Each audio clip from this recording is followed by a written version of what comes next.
a really interesting panel of companies and people who are going to talk about how gaming and entertainment are going to be essential to the mass adoption of blockchain and crypto. I think you're going to learn that it's really about entertainment and helping people do the things they already love to do without knowing that they're using blockchain. And so with that, I'll introduce now Daniel Crothers from Vivi, who just gave a presentation, my good friend Christian Hentschel from TradeStars, and Masaru Ohnogi, who is from Thirdverse, which is a really interesting platform. If I could ask each of you for 1 minute or less, this never works, but 1 minute or less, just to introduce yourself and your platform so we could launch in without taking up too much time on the intros. So Daniel, why don't you start? Yep, sure. Thanks, James. Yeah, so my name is Dan. I'm the co-founder and COO at Vivi. Vivi offers digital collectibles or NFTs from your favorite brands in a in premium digital format. And, you know, it's very topical to this particular forum. You know, we are about bringing this kind of NFT blockchain space to the masses, but in a package that is very, very clean, very easy to use, and, you know, draws people in with the brands and the content that they really love. Fantastic. Christian, you're on mute, Christian. Awesome, yeah. Hi guys, I'm Chris. I'm co-founder of TradeStars. TradeStars is a decentralized exchange for fractional NFTs, actually. What we're doing is tokenizing the real-life stats of athletes into NFTs that then we fractionalize. So users can buy and sell shares of them. And the economic incentives for the user rewards is based on real-life performance of the athletes. Fantastic, thank you. And Nogi? Hi, I'm Nogi. I'm a co-founder of the Thirdverse. But Thirdverse is actually the VR gaming company, not a blockchain. But I previously worked for Gumi. Gumi is a mobile gaming company. Then we diversified the business, and then we established a crypto fund called the Gumi Capital. And I'm part of it before, but I've been the VR, and then I've been stepped out for a while. But still, our business concept is, you know, just combine the VR virtual world and the crypto. That's why I could talk about it a little bit with entertainment. Yeah. So Nogi, tell us about your platform. What's the user experience? So we are a VR gaming company, but, you know, our company named the Thirdverse, you know, then we are, you know, metaverse, and then third place, which is, you know, somewhere in the different from the current, you know, the universe. And we are trying to create those third place in the virtual world. That's why we say, you know, the company with the Thirdverse. And then, but still, you know, it's not easy to create, you know, completely, completed the virtual world. That's why we started develop and creating the game first in the VR. And then currently, the first game we provided, it's a sword fighting game. It's we say it's a hyper realistic. It's a real feeling you have. And then we are now preparing second game called the Frostpoint. That's a 10 versus 10 VR shooter game. It's also very immersive experience. It's very intense, very the fast-paced game. And so each of you guys, and feel free to jump in with each other. So if you're talking to each other, that's perfectly fine. If I fade into the background, how do users interact with your platform? How do they learn about it? And how do they actually? Are they doing it through a console, through a handheld? You know, what's the way that I'm actually experiencing? Dan, why don't you start? Sure. So right now, Vivi is available initially on a mobile device. So it'll be available on Android now and coming to iOS very soon. And we will also be rolling out a web version a little bit later, in early next year. And, you know, really the way that people interact with our app, you know, we don't try to advertise the fact that we're blockchain or that, you know, you really can dive deeper into the app to really explore that world if you want to. As I mentioned earlier, we're about, you know, attracting users in with the brands that they love. I mean, a Batman fan, he has a t-shirt, a poster, all the movies, you know, maybe a model of one of the Batmobiles. And now he can have, he or she can have these digital collectibles of his favorite characters, whether it's a Batmobile or a Batman. And then with the, you know, as they come into the app and they start to buy the collectibles and learn a little bit more about it, it's at that point we start to sort of say, hey, you know, did you know that there's this other layer behind, you know, what we've got with the collectibles, and you can, you know, do other cool things with them. And Christian, same question. Yeah. How do people interact with you? How do they find out about you? Well, we started with the, I mean, our aim is to be massive. So we put a lot of focus from the start by, you know, we are using blockchain as the underlying technology for this. This has tremendous advantages for us if you compare other fantasy sports platforms.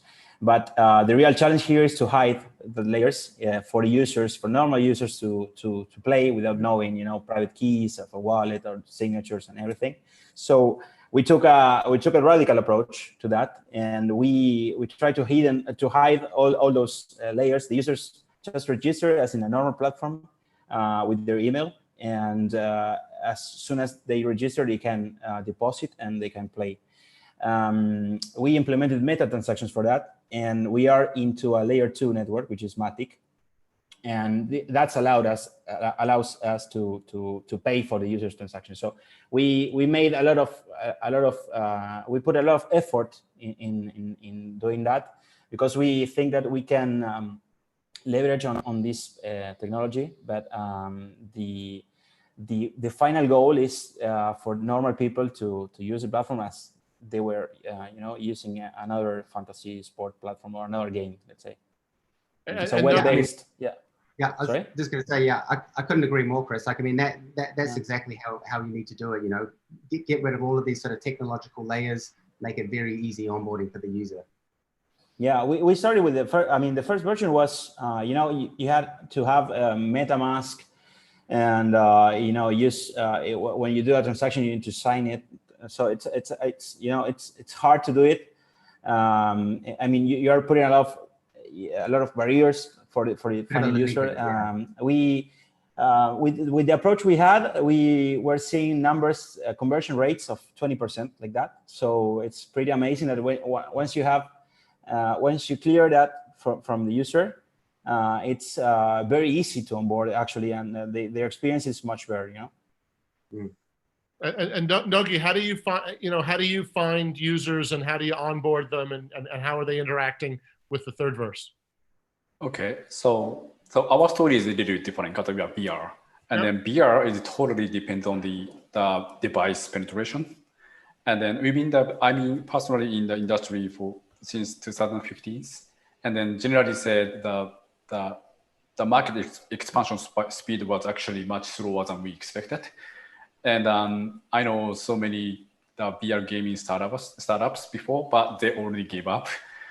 But what we are trying to do is now, I'm based in San Francisco, and then I work closely with, say, Facebook, Oculus, because they are fully committed for the future.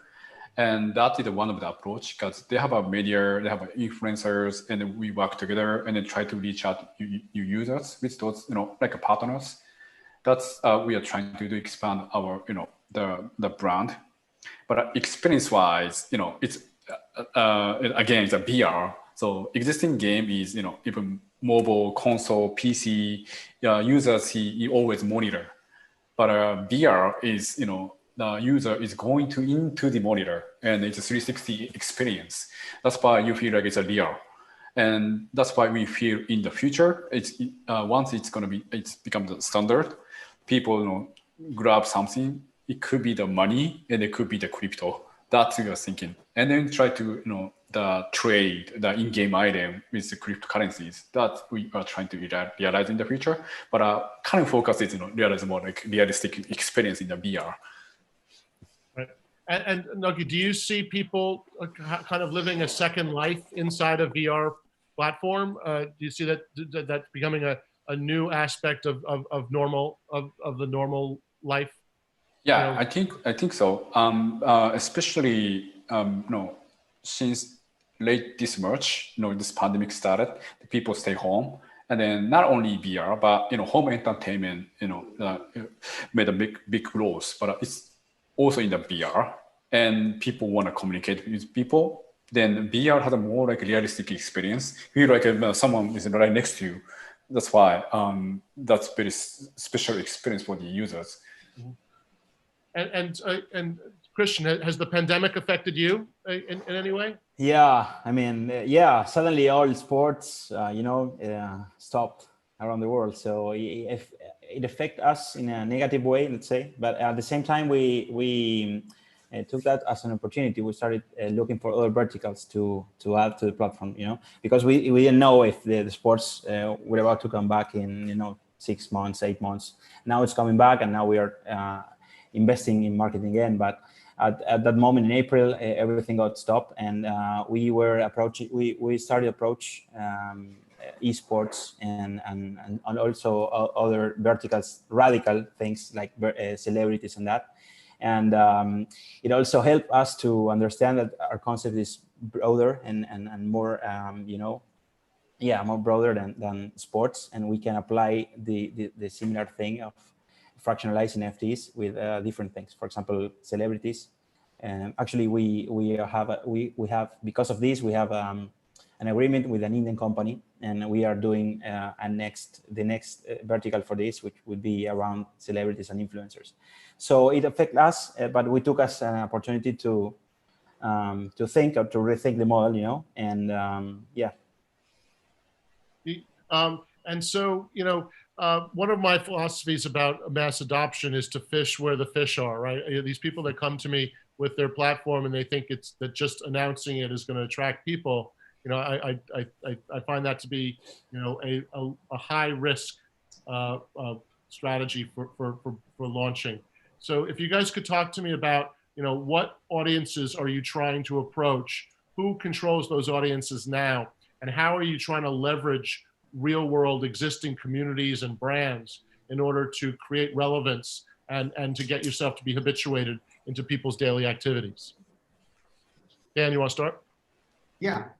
So, it's a very, very good question. I mean, from our side, it's all about attracting people through the brands that they already love. I mean, the reality is there's probably 10 million or even more Batman fans out there right now. And as I mentioned before, we offer them a new way to sort of collect the cool things that they want. So for us, in terms of targeting our audience, we obviously work with many different brands, and the way that we can target these guys is like, for example, with Batman Black and White, our digital collectible line, it's impossible to buy these collectibles in the real world. So we'll be advertising in the back of the comics, along with, DC. We'll be partnering with our brand partners to, co-market across social channels. And obviously a huge range of sort of digital advertising, marketing. And if you go on YouTube and look up collectible influencers, there are thousands of them. I mean, people who just literally dedicated to Batman, dedicated to Ultraman. So for us, the angle, the approach that we sort of attack it from is not necessarily saying, hey, come and look at our cool tech, or hey, come and look at our cool app. It's about reaching out to our fans and, connecting with the collectors and say, hey, here is an entirely new way. You can have Batman one-to-one next to you in your living room. In the future, you might even be able to do a little shuffle with him, post it on TikTok. So yeah, that's a little bit more our approach with, again, our audience is about the mass market. So we use fairly traditional techniques to attract the audiences the same way as that we would, I guess, if we were retail, but we're driving them directly into the app. Awesome. Chris, sorry. Should I go? Yeah, we are using traditional channels, actually. I mean, we are first. I mean, obviously, we are approaching to real sports and real athletes and teams. But for the first stage, we are using traditional channels. We fish in social channels and networks. I mean, sports is something that's very passionate, and it's worldwide. I'm sure that we always, everyone here had a discussion with a friend about if that player or the other player, if he would, play better or not. So it's a thing that, gather people together, and we are using. We always say if you go to the site, you'll see that how much your sports knowledge is worth, right? That's what we are trying to that's our message, right? I mean, we are giving the users the opportunity to invest in their passion in some way, and to, you know, compete against their friends, to at the end, you know, telling their friends that, okay, I know more than you about sports. The channels, I mean, at the first, for reaching that target audience is, you know, social networks and yeah, social networks. I believe that that's the main channel for gathering this type of users in our site. At least what we've been doing until now. And Ohnogi, how do you find users? Yes. So BR, the targeted user, is actually, you know, being changing very rapidly. Because initially, when their device company launched their first device, it was cost about $800, but it's not a standalone, and you need a very high spec PC, which is like $2,000 or something. And the total cost, the user have to invest like almost $3,000. Who buy it, right? The versus the PS4, it's like, you know, $299 or $399.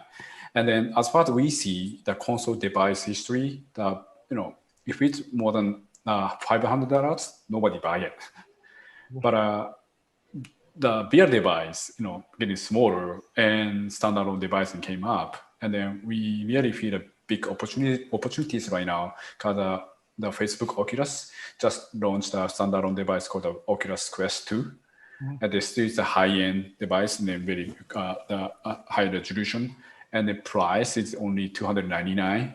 It's really reachable for everyone. This is a good timing to reach our mass market. And then way of the marketing branding way also, you know, the expanded. Because like I told you, we need to work with the platform or, you know, device companies. But right now, many people started taking it. And our company is originally in Japan, and then Oculus started TV commercial only for the Oculus device. Is, you know, they started the mass marketing. That's, I think, the big opportunities for us right now. And so right now, is the market ready for you guys? Do you think, or, you know, are we still too early? Because that's always, you know, everyone's excited and everyone thinks it's amazing, and you watch the demo and it's, oh wow. But, you know, is the market really ready for each of your businesses, and do you really see the ability to start real communities? So, Ohnogi, start off. Anyone start off? Okay. Interesting question, actually. Yeah. Yeah. So, you know, end of 2019, the number of high-end VR headset penetration was only 10 million. But versus, you know, the Nintendo Wii, it's like the 100 million. Right. You know, it's 110. And even the Nintendo Switch, it's a 50 million. So it's still growing. So someone says it's a small market, and VR is so small. But you know, we see this is opportunities, because the number of headset is actually growing. But I'm not sure compared with the console gaming, because it's, you know, if it's console game, the market size is already like a 50 million or 100 million devices. Not yet, but you know, it's going to catch up soon. That's why I think it's, you know, almost ready. But a blockchain, especially blockchain game, because my previous company Gumi invested one of the top the blockchain game called My Crypto Heroes, and it started very solidly, but after that a little bit, you know, got stable. And I don't know right now because I left, but I don't know. It's, you know, become like, you know, other the AAA hit titles in console. That's why I just want to know other one's opinions. Yeah, I mean, from a technology perspective, there are some struggles that need to be solved. For example, scalability of the transactions. Right now, if you go to the Ethereum network, which is one of the most used and where the most of the projects are, the problem there is that you have high transaction fees for that, and you also have, at the same time, you have high transaction fees. You also have a limit in type of the amount of transactions you can have. You know, so there's a scalability issue there. There's some working going on there for layer 2 networks, for example, Matic or well, other blockchains even, for example. But I think the market is ready. We need to make it friendly for users. I think that's the main thing we need to work on. But yeah, the market, at least for TradeStars, which is talking about sports, the market is there. We need, to bring the technology in a friendly way. But I think that we are in the right moment to do that. Dan? Yeah, I think the question of timing is, always one that is very pertinent when it comes to launching any kind of technology company. And, with Vivi, we've been in development for a couple of years. And to be honest, I think right now, the timing literally could not be better for us. It's unfortunate, what happened with COVID, but I guess for our particular business, there's been a little bit of an upside in the sense that, people are staying more sort of separated now, and, people are starting to communicate a lot more digitally. And, Vivi offers another way to communicate like this. Also, in the NFT space, for those of you who follow that, obviously that is starting to get very, very popular now. When we started this business 3 years ago, this is exactly what we wanted to happen. Bring, amazing digital collectible license NFTs to the market. And now I really think that the timing couldn't be better.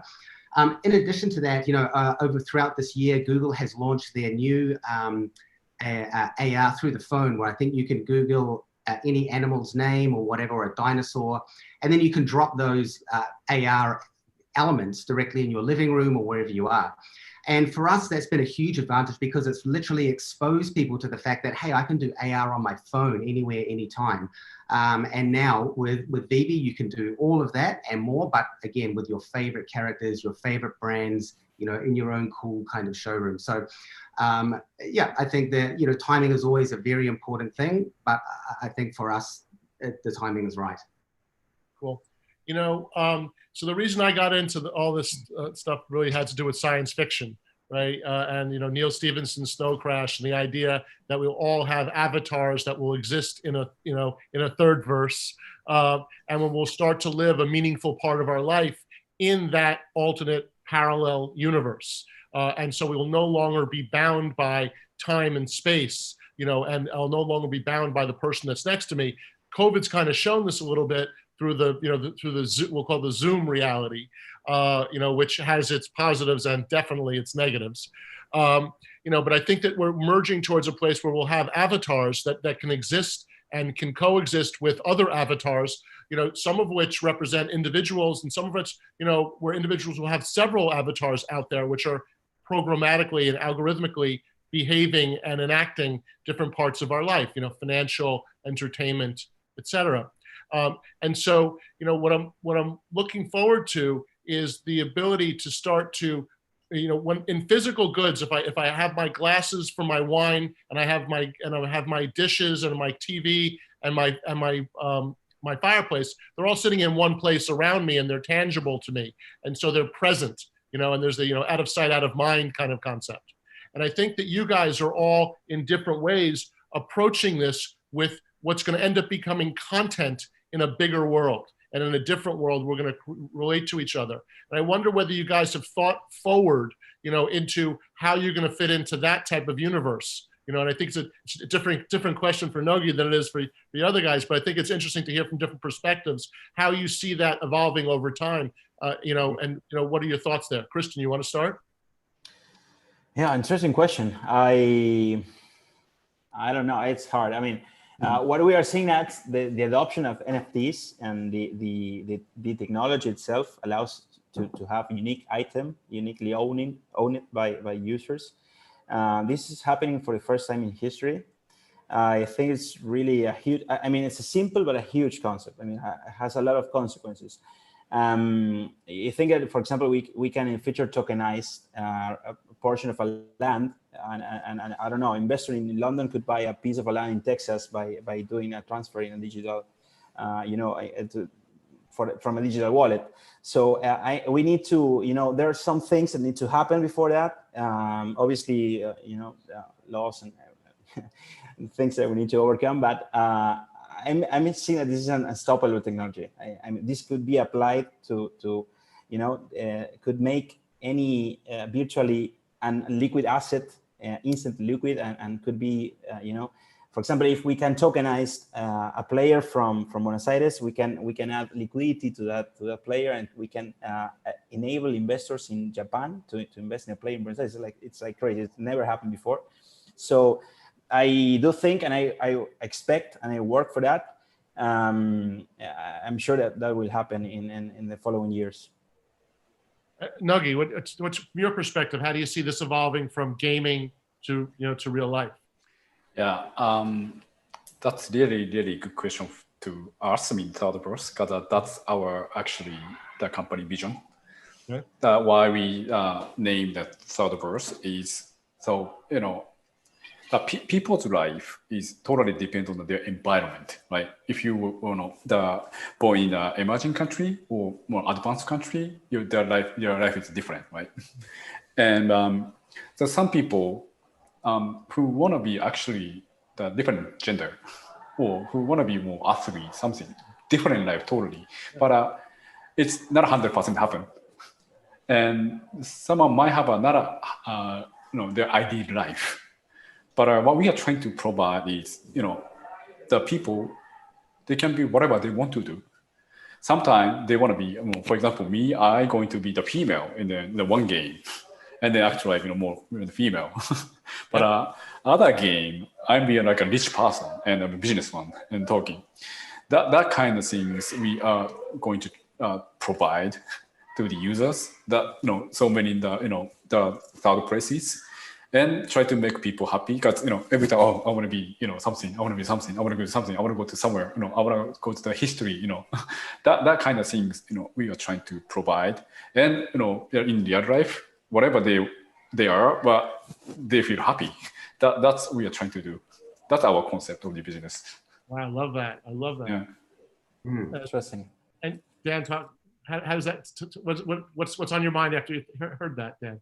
Yeah, I mean, I do agree with Nogi that we're all going to end up in the Matrix one day. Absolutely, it would be a lot of fun. I guess part of our business is that we always try to be very forward thinking, and that's why even with the app we have now, we have a lot of cutting edge technology in there, from AR through to crypto, blockchain, tokens, NFTs. And, I mean, myself personally, I really am a fan of the future. I'm a futurist. And I feel that the way technology is going to evolve, at least over the next 5 years to 10 years, is that wearable devices that allow us to experience and enable AR in our everyday life will be the next, I guess, as you say, killer app.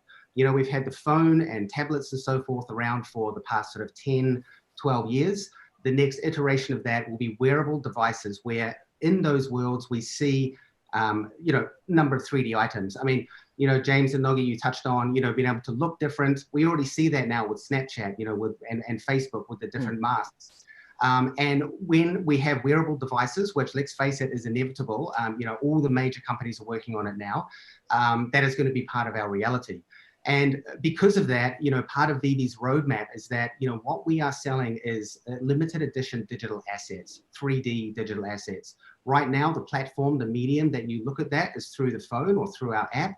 But we really believe that the future is interoperable, and we will continue to sell these amazing branded products that one day could adorn your body or be on your wall or be outside or whatever.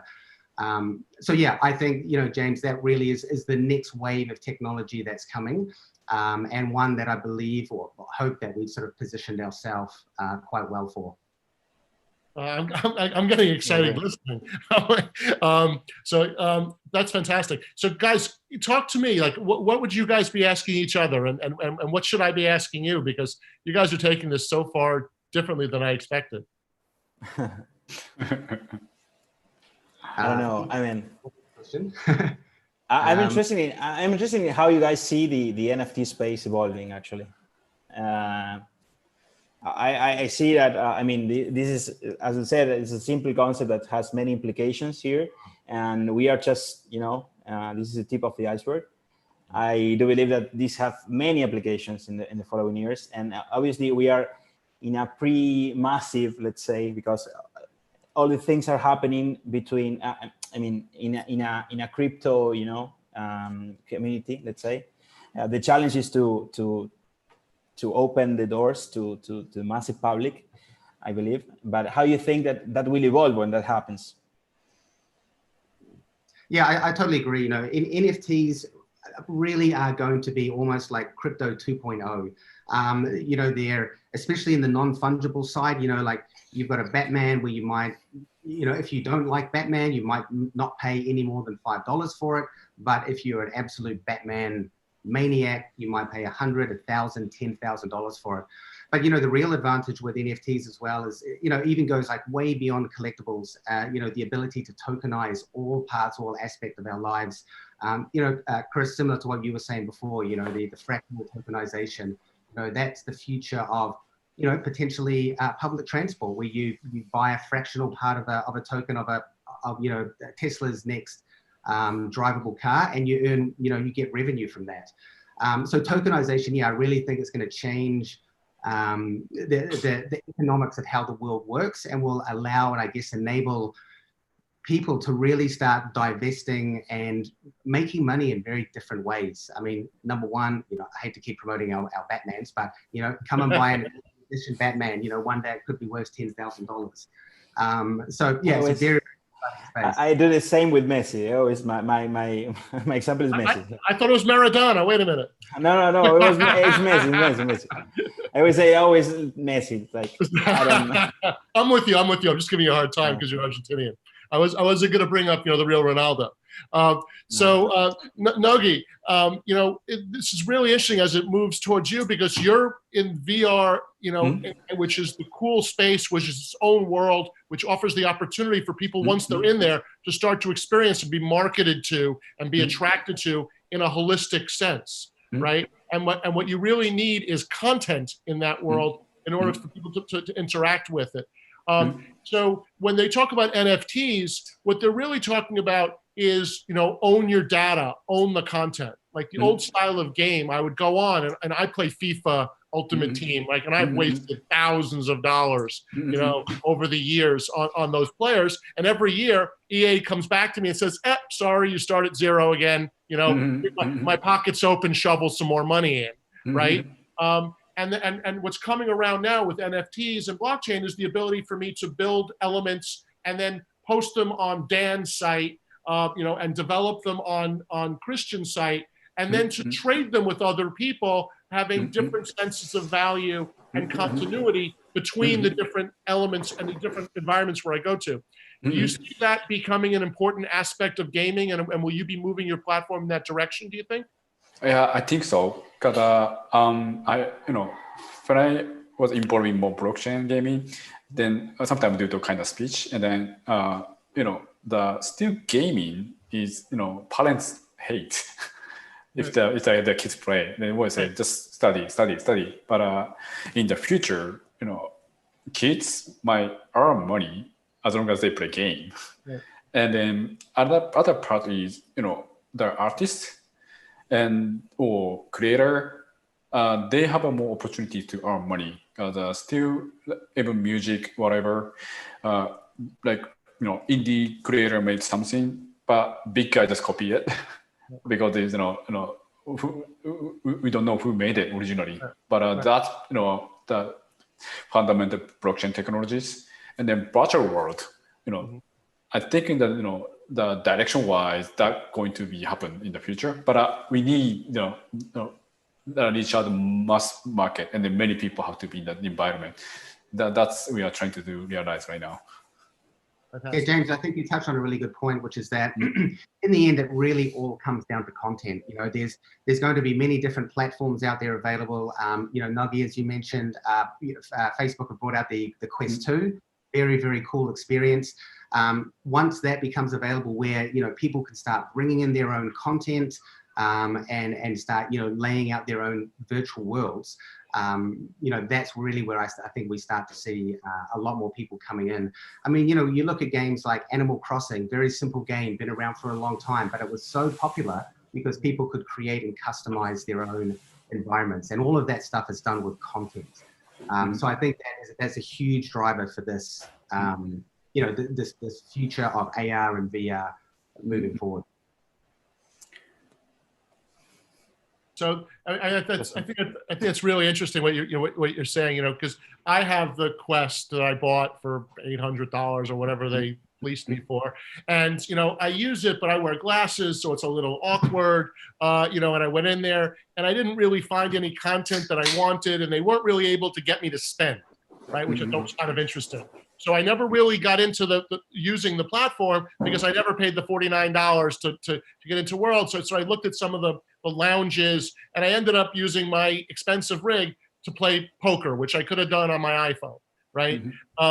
And so to me, I haven't, I know that it's there and it's lurking, but they haven't seduced me yet, right? And I haven't got to that point of where I'm seduced and I'm there and I'm willing to go through the pain point of putting on the camera and sitting there and having everyone in my house saying I'm being antisocial, right? And there's all kinds of things which I think are barriers right now. So we have about 5 more minutes. What I'd like you guys to talk about is what's the barrier that you need to break through to get to mass adoption, and then I'll give you each like a 1 minute to have the mic for yourself. So I'll stop talking. Sure. Yeah, I can kick off on that one. I remember I read a really good book by a guy by the name of Peter Diamandis called Bold, and in that book he was talking about PayPal and how they basically got to where they were. And the key thing that he believes to get technology into the masses really comes down to one thing, which is UI, user interface. It has to be easy. You look at any technology, even crypto when it began, it was super difficult. You had to be nerd level 9,000 to be able to do it. But now there's so many more people in blockchain because it's so much more accessible. We have easy to use wallets, easy to use exchanges. And even now we're starting to see, even with Vivi, it's an easier way for you to interact with NFTs than you normally typically would. So I think this is really a key driver and needs to be a key focus on any technology company. We all know a lot of blockchain companies out there.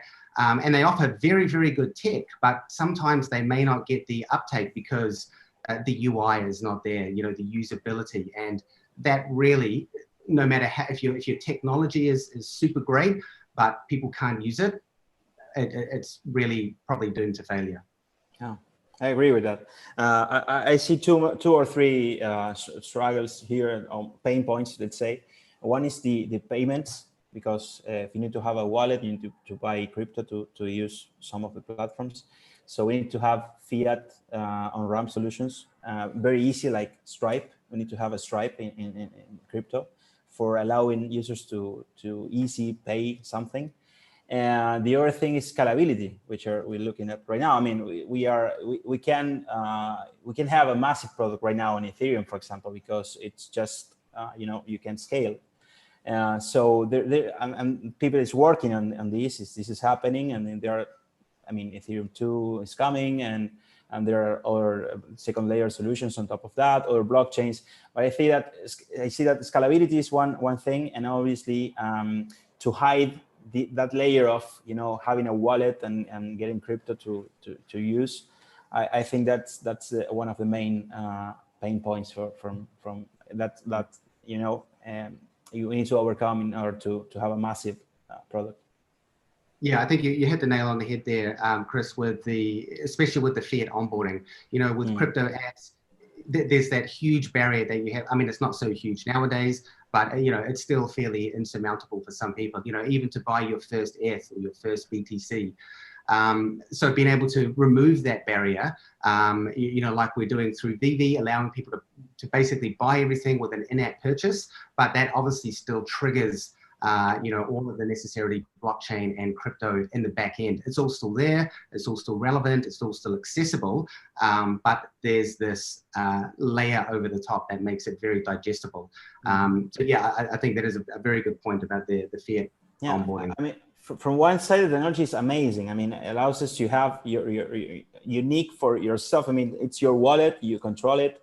You have to know your key, to do that. So we need to hide that in order for normal people to use it. It's very hard because you need to find a balance between the two words, right?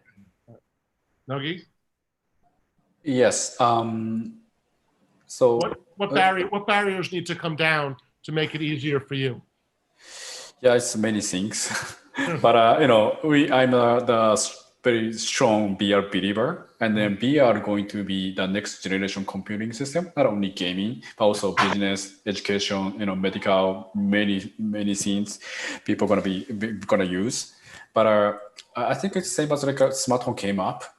What is the people started spending money is actually game, right, on the smartphone, and then game is actually the biggest the portion people spend money on the smartphone, and then VR is, I think it's the same. Entertainment is very important. People really into it, but when the Nintendo released Nintendo Switch, we actually doubted it's going to be popular or not.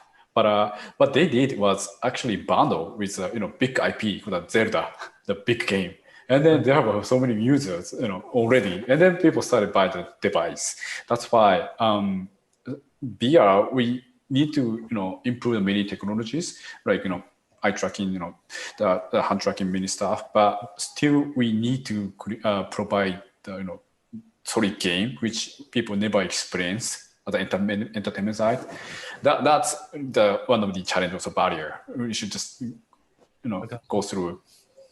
Okay, so what I'd like to do is just each of you just quickly just give a URL and a way people can reach you if they wanted to learn more or they wanted to onboard or try your game. Where would they go? Dan? Yep.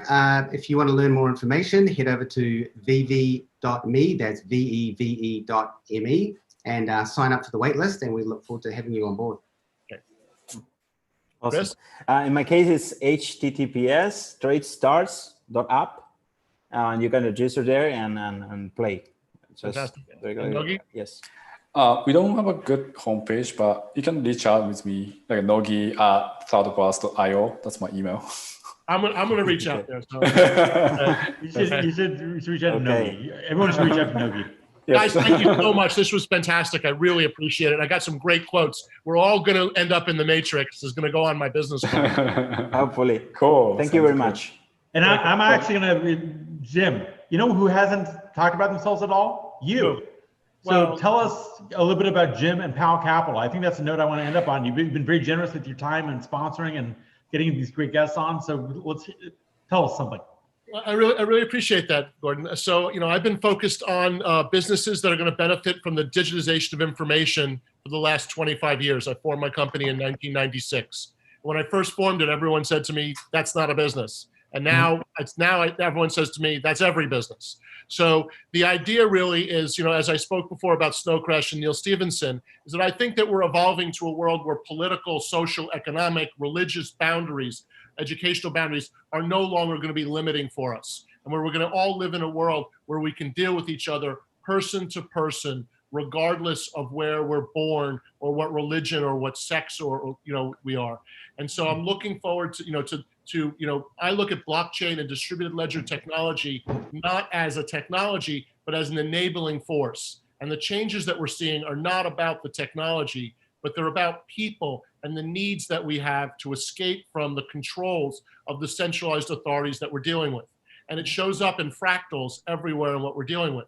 In this conversation, one of the interesting points was NFTs are cool. Everything's going to get tokenized. Everything's going to be digitized. Everything's going to be tradable and ownable. But how do you onboard? Because the governments are controlling how you go from fiat to tokens, right?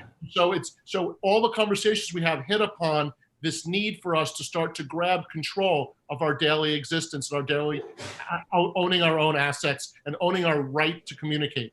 I believe that the essential right to freedom of speech boils down to most essentially, how do you hold your money and how do you spend your money?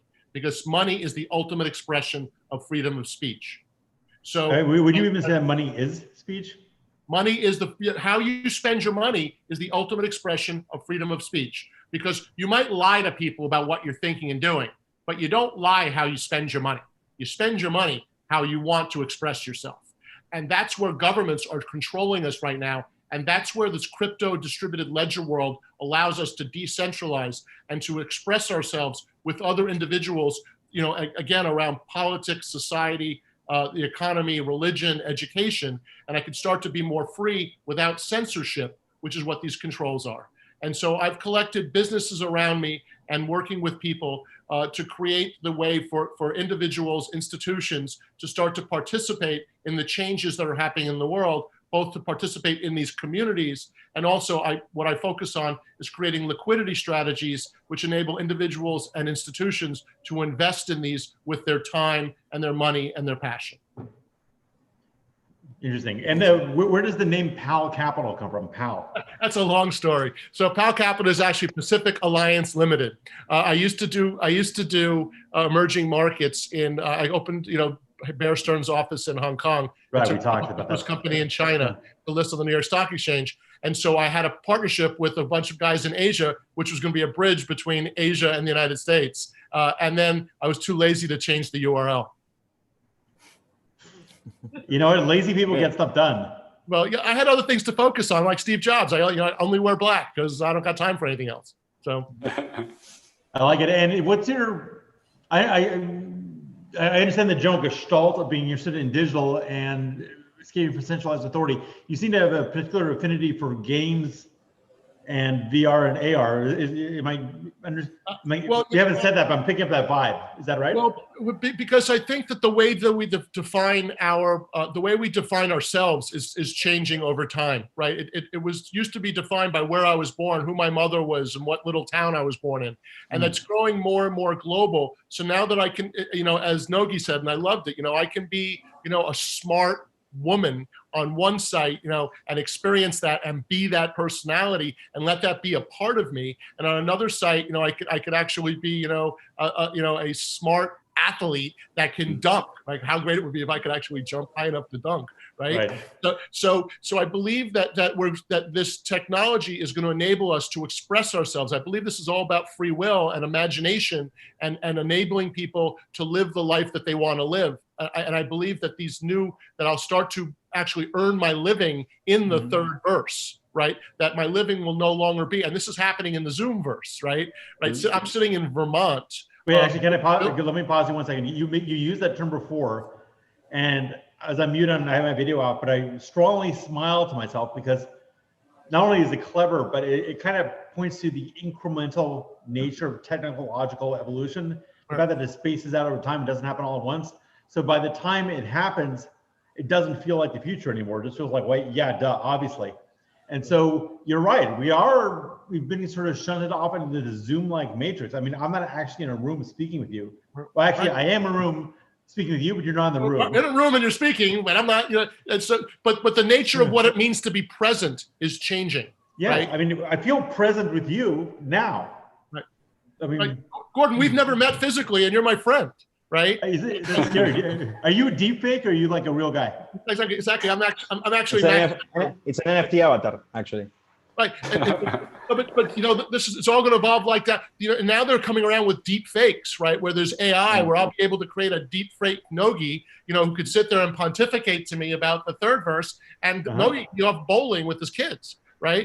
So, I just think that the nature of what does it mean to be present, and how do you accomplish it, and how you start to multitask, and how you can start to create these family of avatars that represent you at its core, but are able to act simultaneously beyond your physical being and beyond your mind space. And so I think that this leads to it's not here now and it'll happen differently than we expect, but I think the future will be different than the past. Right. And I think that it takes a little bit to accept that, and people don't realize things are happening until after it's happened. That's one of the realities of human nature. Right. It's not so, oh, my God, it's already happened. And then you realize you're doing it. And I think these gentlemen on the, in this panel are all part of that. Right. Christian's giving me the chance to monetize and be excited and passionate about my knowledge in sports. And Dan's letting me interact with my lifelong love of Batman. I'll throw it in there for you, Dan. And Nogi's going to build the world where I can have an avatar where I have hair, right? And I can dunk, right? And people think I'm smart, right? I can't wait. But, No, I don't know. That's like quantum level VR, James. I don't know. They gotta wait another couple years. I don't know. I don't know if Nogi's that good, but we'll find out really soon, right? I hear James. Whatever you want to be. Yeah, quantum VR, where we're all really good looking. No, I am here. I am here. I'm here. Right. Yeah, exactly. Fantastic. And then just to keeping the line on you for a second, how did you hook up with this conference? Do you know Julia? Do you know Ivan? You really stepped up for this, these sessions here. This is great. I think I met Juliet in Davos, but the truth is, I don't remember anymore. Everything, my whole past is blurred into one single moment, like a singularity. Well, let me play off that point. You made a nice comment, like you and I have never been in the same meet space, but we're friends, clearly. Yeah. That's evocative of something else I felt recently. We were just, with all these traveling and all these conferences, when I meet someone and I know them, I can't quite remember if we ever first met on social media or in person. Right. And when I meet someone, after social media, it's like, it takes me a moment to realize it's the first actual meeting them. It's the weirdest thing. And there's like this frisson, what's the boundaries of our world? I always used to, slightly sarcastically view things like Second Life and VR. I'm like, come on, losers, just like go out there and go to the gym. Hey, wait a minute. No, hold on. Okay, listen, I'm not pure, I play Civilization. So, but it was more like I was talking to myself. It's like, hey, loser, go to the gym. But the fact that in a pandemic, we can have this conference, you can form the relationship with Juliet and Ivan and this organization and just do it shows the positive, right? Every tool has ups and downs, but it shows that strong positive upside. So I appreciate your passion and your vision. Closing thought for this session, and maybe for the conference. And answering the question about how we got here, with the people here and the sessions we did for the last couple hours.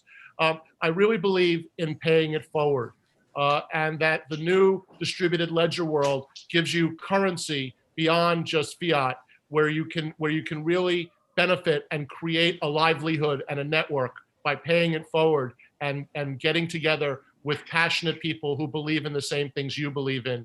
And really what we're building globally through distributed ledger is a shared universe where we can start to create. And I think that we're about to start, the next, the crypto or cyber industrial revolution, where we're just going to see every time that humanity has thought we've maxed out and you can't get any more efficient and there can't be another quantum growth in change and in love, and in learning and education, that something else comes along that proves everyone wrong. That's a paradigm shift.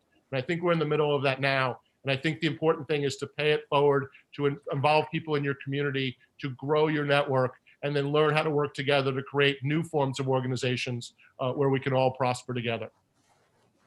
You're right, that was perfect. Everyone, we're gonna end Digital Week Online with some wisdom from James Haft. And I wanna thank all our panelists. I wanna thank our organizers. I wanna thank everyone who stuck with us through the multi-day event, which makes me kind of go back to the organizers. Ivan, you and the whole crew there did, I think you're on mute, my friend. You and the whole crew there did amazing work. This is just heroic. You're like Atlas. Thank you. Thank you very much. Thank you, Gordon. Thanks to the organizers. Thank you, guys. Thank you, James. Yes, thank you. Thank you, guys. Amazing. Thank you very much. Bye-bye. Bye-bye. That's what I